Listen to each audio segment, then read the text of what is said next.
श्रीमहागणपतये नमः। ॐ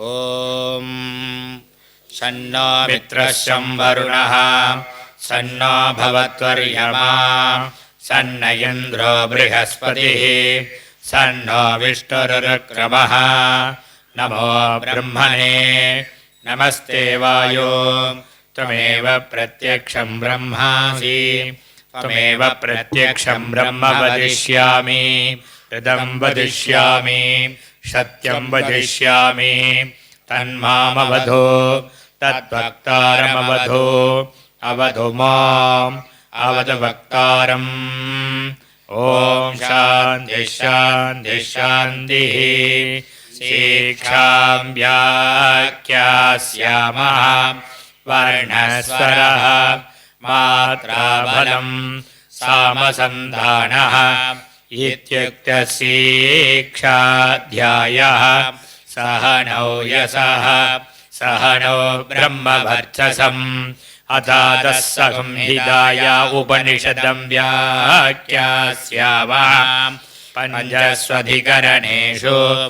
अधिलोकमधिज्योतिषमधिविद्यमधिप्रजमध्यात्मम् तामहासंहिता इत्याचक्षते। अदादिलोकम् पृथिवीपूर्वरूपम् द्यौरुत्तररूपम् आकाशसन्धिः वायुस्सन्धानम् इत्यधिलोकम् अथादिज्योतिषम् अग्निः पूर्वरूपम् आदित्य उत्तररूपम् आपस्सन्धिः वैद्युतः सन्धानम् इत्यधिज्योतिषम् अथादिविद्यम् आचार्यः पूर्वरूपम् अन्देवास्युत्तररूपम् विद्यासन्धिः प्रवचनगुं सन्धानम् इत्यधिविद्यम् अथादिप्रजम् मादापूर्वरूपम् पितोत्तररूपम्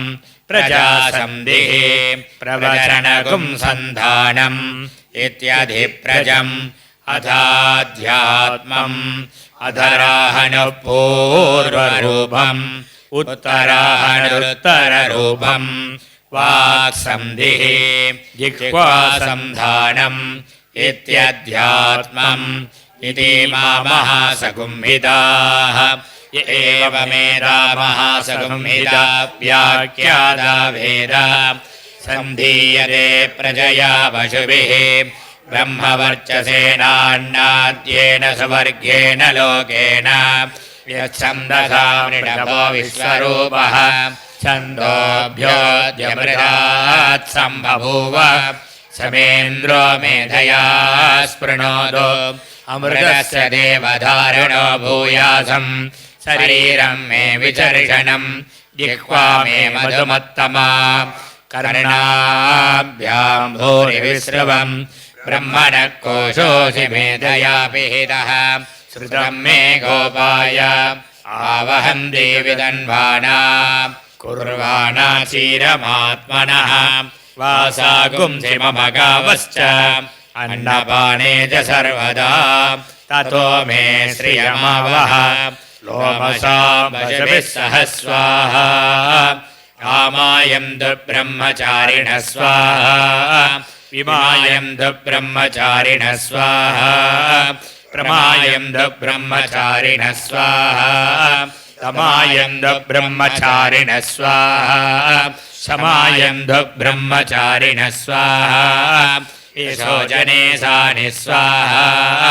श्रेयान्वस्य सोऽसानि स्वाहा तन्वाभग प्रविशानि स्वाहा समाभग प्रविश स्वाहा तस्मिन् सहस्रशाखे निभगाहं त्वयि मृजे स्वाहा यथा भप्रपदायन्ते यथा मासाहर्जरम् एवं मां ब्रह्मचारिणः दाधरायं तु सर्वतः स्वाहा प्रिवेशोऽसि प्रमाभाहि प्रमाभद्य स्वाहा भूर्भुवस्सु वरिदिवा वेदास्ति श्राव्याहृदयः तासामुहस्मै तान् चतुर्थी माताचमस्य प्रवेदयते मह इति तद्ब्रह्म स आत्मा अङ्गान्यन्या देवताः भूरिति वा अयं लोकः भुव इत्यन्तरिक्षं सुभरित्यसौ लोकः मह इत्यादित्यः आदित्येन वाव सर्वे महीयन्ते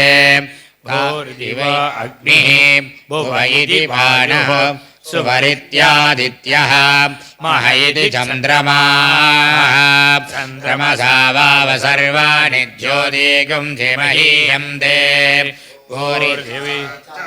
भुव इति सामानि सुभरिति यजोगुंसि मह इति ब्रह्मा ब्रह्मणा वाव सर्वे वेदा महीयन्ते भूरिति वै प्राणः भुव इत्यपानः सुभरिति व्यानः मह इत्यन्नम् अन्नेन वाव सर्वे प्राणा महीयन्ते भावा एताश्चतस्रश्चतुर्धा चतस्रश्चतस्रो व्याहृदयः तायो वेद स वेद ब्रह्मा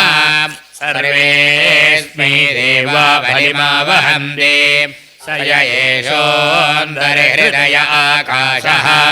तस्मिन्नयं वरुणो मनोमयः अमृतो हिरण्मयः अन्तरेण तालुके एतस्तन इवावलम्बते सेन्द्रयोनिः यत्रासौ केशान्तो विवर्धते व्यपोच्यसीरिटकपाले भूरित्यग्नौ प्रतिष्ठति भुव इति वायौ सुभरित्यादित्ये मह इति ब्रह्मणि आप्नोति स्वाराज्यम् आप्नोति मनसस्पतिम् वाक्पतिश्चक्षुष्पतिः श्रोत्रपतिर्विज्ञानपतिः एतत्ततो भवति आकाशशरीरं ब्रह्म सत्यात्मप्राणारामं मन आनन्दं शान्तिसमृद्धममृतम् इति प्राचीनयोग्योपास्व पृथिव्यं धरिक्षं द्योर्दिशो वान्तरदिशाः अग्निर्वायुरादित्यश्चन्द्रमा नक्षत्राणि आप ओषधयो वनस्पतय आकाश आत्मा इत्यधिभूतम् अथाध्यात्मम् प्राणो व्यानो पान उदानः समानः चक्षुश्रोत्रम् मनो वाक्पके सर्वमागुं सर्गिष्णावास्ति मज्जा एतदधिविधाय ऋढिरवोचते पाङ्गं वा इदगुं सर्वम् पान्देनैव पान्द्रग्यस्पृणोतीति ओमिति ब्रह्मा ओमितीदगं सर्वम् ओमित्येतदनिगदिह स्ववाप्यो श्रावयेत्याश्रावयन्ति ओमिति सामानि गायन्ति भोगुं सोमिति सहस्राणि धगुंसन्ति ओमित्यध्वर्य प्रतिघरं प्रतिगृह्णाति ओमिति ब्रह्मा प्रसूदे ओमित्यग्निहोत्रमनुजानाति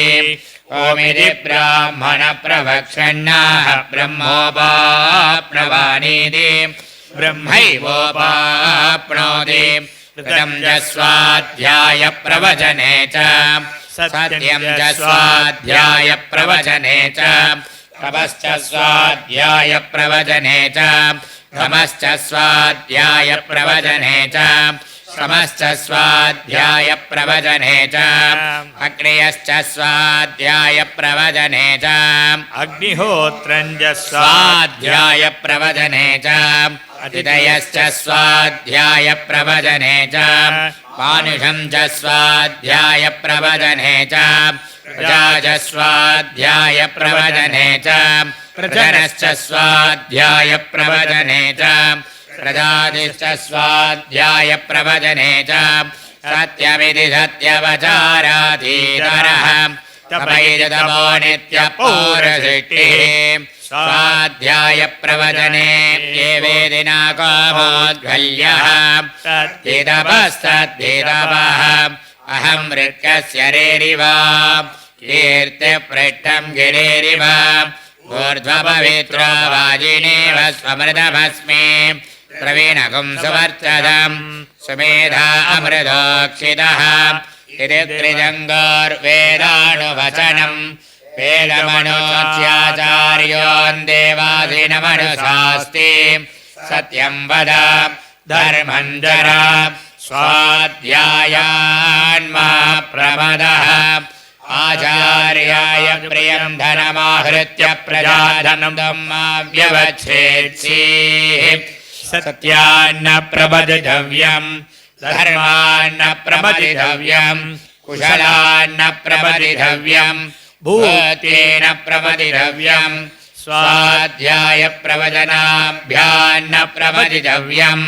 देवपितृकार्याभ्यान्न प्रबदितव्यं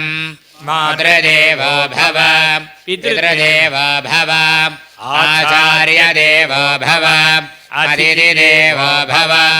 यान्यनवद्यानि कर्माणि तानि सेवितव्यानि नो इतराणि यान्यस्माकं सुचरितानि तानि त्वयोपास्यानि नो इतराणि एके चास्मच्छ्रेयागुंसो ब्राह्मणाः येषां त्वयासनेन प्रस्वसितव्यम् श्रद्धया देयम्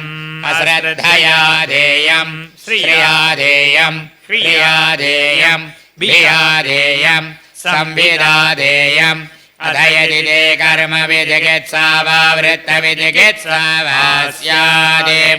यदत्र ब्राह्मणाः सम्मरिणिनः युक्ताः अलोक्षा धर्मकामाः स्युः यथा ते तत्र वर्तेरन् तथा तत्र वर्तेथाः तथाभ्याख्यादेषु ये तत्र ब्राह्मणाः सम्मरिणिनः युक्ताः अलोक्षा धर्मकामाः स्युः यथा ते तेषु वर्तेरन् तथा तेषु वर्तेथाः एष आदेशः एष उपदेशः एषा वेदोपनिषत् एतदनुशासनम् एवमुपासितव्यम् एवमुचैतदुपास्यम् सन्नो मित्रः संवरुणः सन्नो भवत्वर्यमा सन्न इन्द्रो बृहस्पतिः सन्नो विष्णुरुक्रमः नमो ब्रह्मणे नमस्ते वायो त्वमेव प्रत्यक्षं ब्रह्मासि त्वामेव प्रत्यक्षं ब्रह्मावादिशं ऋतमवादिशं सत्यमवादिशं तन्मामावीद तद्भक्तारमावीद आवीन्मा आवीद्भक्तारम् ॐ शान्ति शान्ति शान्तिः सहना सहनो भुनक्तु सह वीर्यं करवावहै तेजस्विनावधीतमस्तु मा विद्विषावहै ॐ शान्ति शान्ति शान्तिः ब्रह्मविदाप्नोति परम् तदेजाभ्युक्ता सत्यं ज्ञानमनन्दं ब्रह्म यो वेदनिहितं गुहायां परमे व्योमन्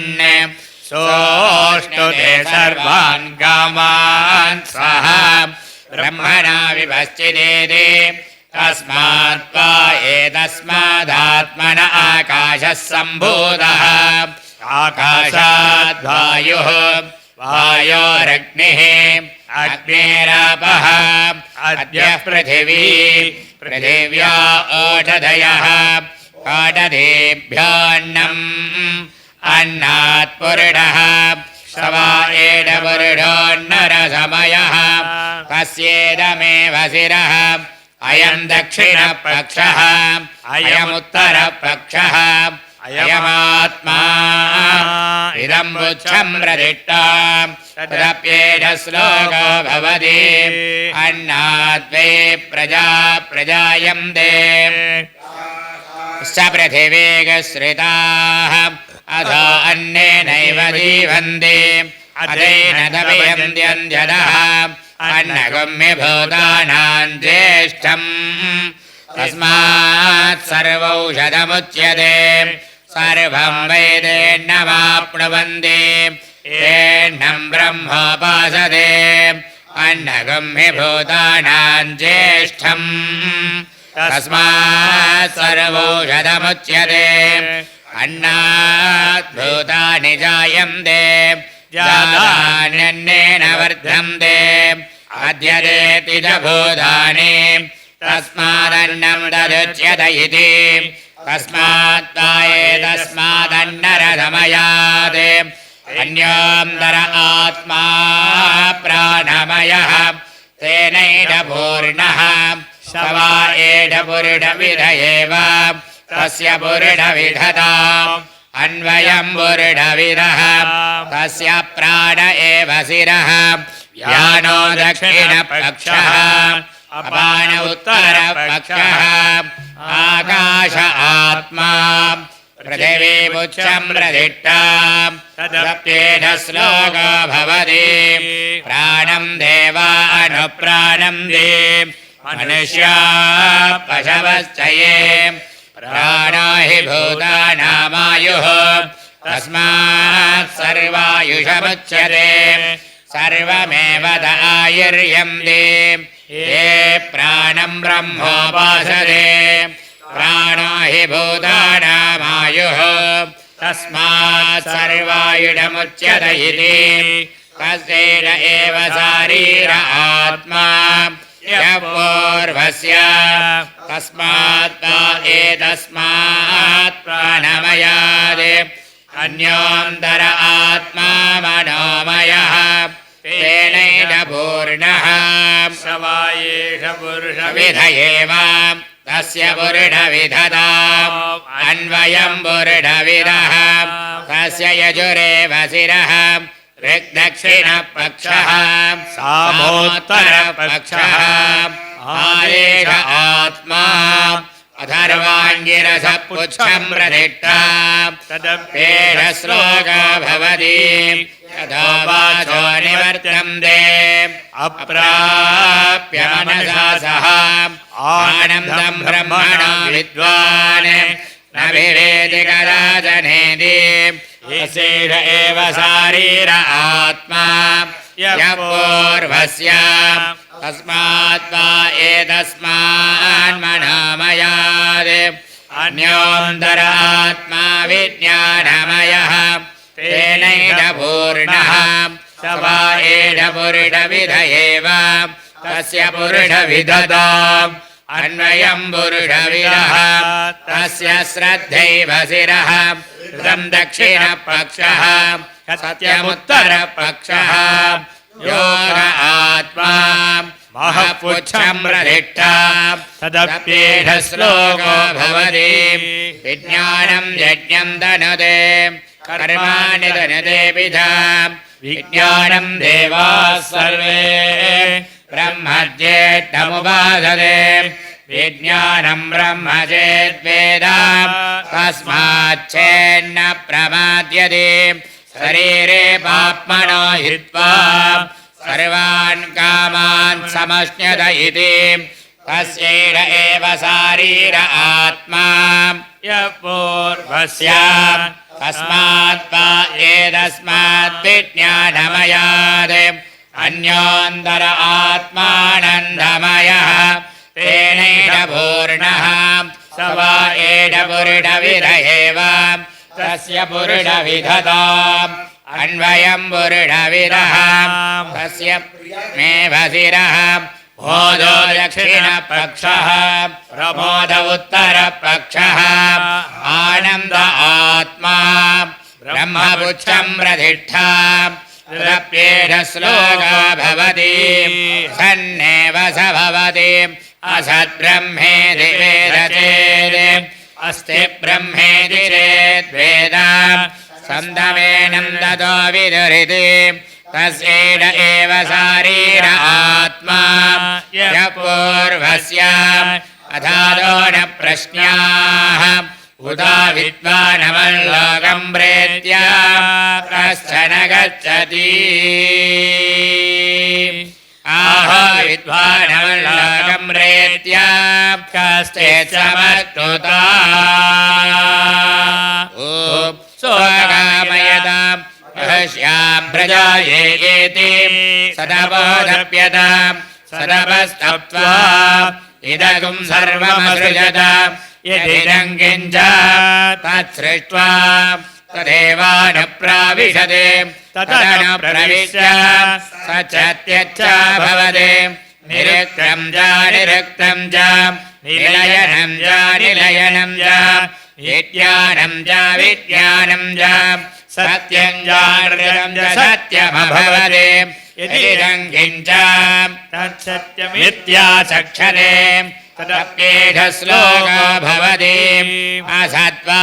इदमग्र आसीत् ततो विसदजायत तदात्मानज्ञः स्वयमकुरुत तस्मात् तत्सुकृतमुच्यत इति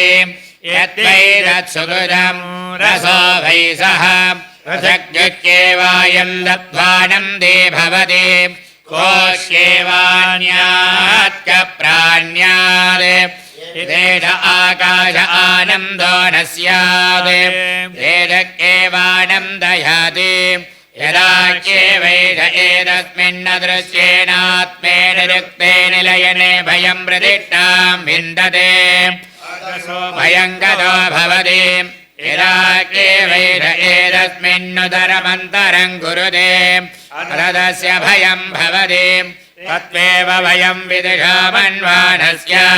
तदप्येधश्लोको भवति भीडास्माद्वादः भवते भीडोधीर्सूर्यः भीडात्मादग्निश्चेन्द्रश्च वृत्तिर्धावति पञ्चम इति शैरानन्दस्य मीमागुंसा भवति युवा स्यात् साधु युवाध्यायकः आशिष्टो दृढिष्ठो बलिष्ठः तस्येयं पृथिवी सर्वा वित्तस्य पूर्णा स्यात् एको मानुष आनन्दः ते एतदं मानुष आनन्दाः एको मनुष्यगन्धर्वानामानन्दः तोत्रियस्य जागामहरस्य ते एतदं मनुष्यगन्धर्वानामानन्दाः स एको देवगन्धर्वानामानन्दः श्रोत्रियस्य जागामहरस्य ते एतदं देवगन्धर्वानामानन्दाः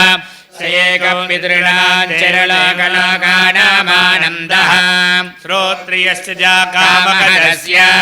ते एतदं पितॄणां चिरलोकलोकानामानन्दाः स एक आजानजानां देवानामानन्दः श्रोत्रियस्य जागामहरस्य ते एतदमाजानजानां देवानामानन्दाः एकः कर्मदेवानां देवानामानन्दः कर्मणा देवानभियन्ति श्रोत्रियस्य जागामहरस्य ते एतदं कर्मदेवानां देवानामानन्दाः स एको देवानामानन्दः श्रोत्रियस्य जागामहरस्य ते एतदं देवानामानन्दाः स एक इन्द्रस्यानन्दः श्रोत्रियस्य जागामहरस्य ते एतदमिन्द्रस्यानन्दाः स एको बृहस्पतेरानन्दः श्रोत्रियस्य जागामहरस्य ते एतदं बृहस्पतेरानन्दाः स एक प्रजापतेरानन्दः श्रोत्रियस्य जागामहरस्य ते एतदं प्रजापतेरानन्दाः स एको ब्रह्मण आनन्दः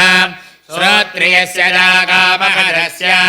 स यश्चायं पुरुषे यश्चासावादित्ये स एकः स य एवं विदे अस्माल्लोकात् प्रेत्य एदमन्नमयमात्मानमुपसङ्क्रामति एदं मनामयमात्मानमुपसङ्क्रामति मयमात्मानमुपसङ्क्रामति एदं विज्ञानमयमात्मानमुपसङ्क्रामति एदमानन्दमयमात्मानमुपसङ्क्रामति रव्येण श्लोको भवति ततो वाचो निवर्तन्ते अप्राप्य मनसा सह आनन्दं ब्रह्मणो विद्वान् न विवेति कुतश्च नेति एतगुं हवावनरपति किमहगुं साधुना करवम् किमहं पापमकरवमिति स य एवं विद्वानेते आत्मानज्ञ स्पृणते विवेक्ष्ये वैध एते आत्मानज्ञ स्पृणते एवं वेद इत्युपनिषदे सहना भवतु सहना भुनक्तु सह वीर्यं करवावहै तेजस्विनावधीतमस्तु मा विद्विषावहै ॐ शान्ति शान्ति शान्तिः वैवारुणिः वर्णं पितरमुपससार अधीः भगवो ब्रह्मेति तस्मादेतत्प्रोवाच अन्नं प्राणं दृग्श्रोत्रं मनोवाचमिति तगुंहोवाच यथा वा इमानि भूतानि जायन्ते येन जातानि जीवन्ति संविधन्ते तद्विजिज्ञासस्व तद्ब्रह्मेति सदबोधप्यत सदवस्तप्त्वा अन्नं ब्रह्मेति व्यजानात् अन्नाद्येव खल्विमानि भूतानि जायन्ते अन्नेन जातानि जीवन्ति अन्नं प्रयन्ति विधं विधन्तीति तद्विज्ञाय पुनरेव वर्णं वितरमुपससार अधीः भगवो ब्रह्मेति तगुंहोवाच तपसा ब्रह्म विजिज्ञासस्व तपो ब्रह्मेति सदबोधप्यत सदवस्तप्त्वा प्राणो ब्रह्मेति व्यजानात् प्राणाद्येव खल्विमानि भूतानि जायन्ते प्राणेन जातानि जीवन्ते प्राणं प्रयन्ति विधं विधन्तीति तद्विज्ञाय पुनरेव वर्णं वितरमुपससार अधीः भगवो ब्रह्मेति तगुंहोवाच तपसा ब्रह्म विजिज्ञासस्व तपो ब्रह्मेति सदबोधप्यत सदवस्तप्त्वा मनो ब्रह्मेति व्यजानात् मनसोऽप्येव कल्विमानि भूतानि जायन्ते मनसा जातानि जीवन्ते मनं प्रयन्ति विधं विधन्तीति तद्विज्ञाय पुनरेव वर्णं वितरमुपससार अधीः भगवो ब्रह्मेति संहोवाच तपसा ब्रह्म विजिज्ञासस्व तपो ब्रह्मेति सदबोधप्यत सदवस्तप्त्वा विज्ञानं ब्रह्मेति व्यजानात् विज्ञानाद्येव खल्विमानि भूतानि जायन्ते विज्ञानेन जातानि जीवन्ते विज्ञानं प्रयन्ति विधं विधन्तीति तद्विज्ञाय पुनरेव वर्णं वितरमुपससार अधीः भगवो ब्रह्मेति सदंहोवाच तपसा ब्रह्म विजिज्ञासस्व तपो ब्रह्मेति सदबोधप्यत सदवस्तप्त्वा ब्रह्मेति व्यजानात् आनन्दाद्येव खल्विमानि भूतानि जायन्ते आनन्देन जातानि जीवन्ते आनन्दं प्रयन्ति विधं विधन्तीति एषा भार्गवी वारुणी विद्या परमे व्योमन्प्रतिष्ठिता एवं वेद प्रतिष्ठति अन्नवानन्नादो भवति महान् भवति प्रजया बलभिः ब्रह्मवच्छतेन महान् कीर्त्या अन्नन्निन्द्यात् तद्व्रतं प्राणो वा अन्नम् शरीरमन्नादं प्राणे शरीरं प्रतिष्ठितं शरीरे प्राणप्रतिष्ठितः तदेतदन्नमन्ये प्रतिष्ठितं स य एतदन्नमन्ये प्रतिष्ठितं वेद प्रतिष्ठति अन्नवानन्नादो भवति महान् भवति प्रजया वटभिः ब्रह्मवच्चतेन महान् कीर्त्या अन्नपरिचक्षीत तद्व्रतम् आपो वा अन्नम् ज्योतिरन्नादम् अप्सज्योतिप्रतिष्ठितम् ज्योतिष्याभप्रतिष्ठिताः तदेतदन्नमन्ये प्रतिष्ठितम् स य एतदन्नमन्ये प्रतिष्ठितम् वेद प्रतिष्ठते अन्नवानन्नादो भवति महान् भवति प्रजया वटभिः ब्रह्मवच्चतेन महान् कीर्त्या अन्नम् बहुकुर्वीत तद्व्रतम् पृथिवी वा अन्नम् आकाशोऽन्नादः पृथिव्यामाकाश प्रतिष्ठितः आकाशे पृथिवी प्रतिष्ठिता तदेतदन्नमन्ये प्रतिष्ठितम् स य एतदन्नमन्ये प्रतिष्ठितम् वेद प्रतिष्ठते अन्नवानन्नादो भवति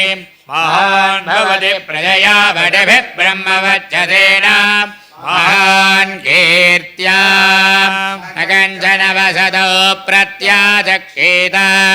तद्व्रतम् तस्माद्यया कया च विधया भक्पन्नम् प्राप्नुयात् पराध्यस्मा अन्नमित्याचक्षते एतद्वै मुखतोऽन्नगुम्राद्धम् मुखतोऽस्मान्नगुम्राध्यते एतद्वै मध्यतोऽन्नगुम्राद्धम् मध्यतोऽस्मान्नगुम्राध्यते एतद्वा अन्ततोऽन्नगुम्राद्धम् अन्ततोऽस्मान्नगुम्राध्यते एवं वेद क्षेम इति वाचि योगक्षेम इति प्राणापानयोः कर्मेति हस्तयोः गतिरिति पादयोः विमुक्तिरिति वायौ इति मानुषे समाज्ञाः अथ दैवीः तृप्तिरिति वृष्टौ बलमिति विद्युते यश इति पशुषु ज्योतिरिति नक्षत्रेषु प्रजातिरमदमानन्द इत्युपस्ते क्षेम तत्प्रतिष्ठेत्युपासीत प्रतिष्ठावान् भवति तन्मह इत्युपासीत महान् भवति तन्मन इत्युपासीत मानवान् भवति तन्नम इत्युपासीत नम्यन्ते स्मे कामाः तद्ब्रह्मेत्युपासीत ब्रह्मवान् भवति तद्ब्रह्मण परिमर इत्युपासीत हरेणं म्रियन्ते द्विषन्तः सपत्नाः ये प्रिया भ्रातुर्व्याः स यश्चायं पुरुषे यश्चासावादित्ये स एकः स य एवं विदे अस्माल्लोकात् प्रेत्य एदमन्नमयमात्मानमुपसङ्क्रम्य एदं प्राणमयमात्मानमुपसङ्क्रम्य एदं मनोमयमात्मानमुपसङ्क्रम्य एदं विज्ञानमयमात्मानमुपसङ्क्रम्य एदमानन्दमयमात्मानमुपसङ्क्रम्य इमान् लोकान् कामान्नि कामरूप्यन् संचरन् यदत्सामगायन्नास्ते